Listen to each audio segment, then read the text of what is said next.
Les PCGR sont à la base de la comptabilité des entreprises à capital fermé, c'est-à-dire les entreprises qui ne sont pas cotées à la bourse.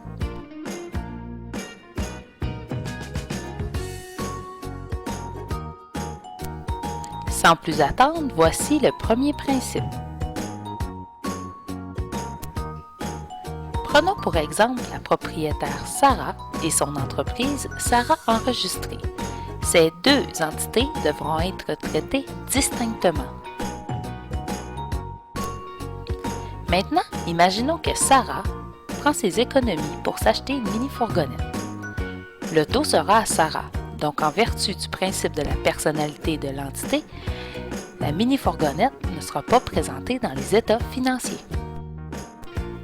D'un autre côté, si c'est l'entreprise Sarah Enregistrée qui investit pour l'acquisition d'un camion, le camion sera à l'entreprise et devra donc être présenté dans les états financiers. Voici un deuxième principe. Prenons l'exemple de Giorgio qui est un chanteur. Ce dernier a différentes sources de revenus. Pour gagner ses revenus, il doit dépenser pour différentes choses. En vertu de ce principe, les charges qui ont permis de gagner les revenus doivent être présentées dans les mêmes états financiers.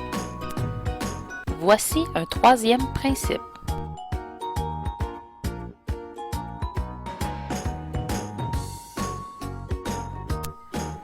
Prenons l'exemple de John qui effectue des services d'entretien ménager. Le revenu sera comptabilisé lorsqu'il sera réalisé, soit au moment à laquelle John effectuera le service et non au moment où il recevra le paiement. Voici un quatrième principe.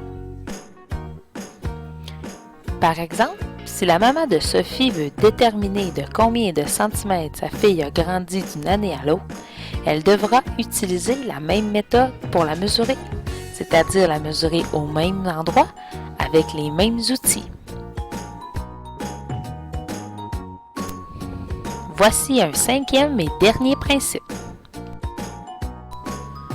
Ce principe exige que les immobilisations acquises par une entreprise soient présentées à leur coût. Par exemple, si cette entreprise fait l'acquisition d'un immeuble au coût de 200 000, l'immeuble devra être présenté à 200 000 dans les états financiers.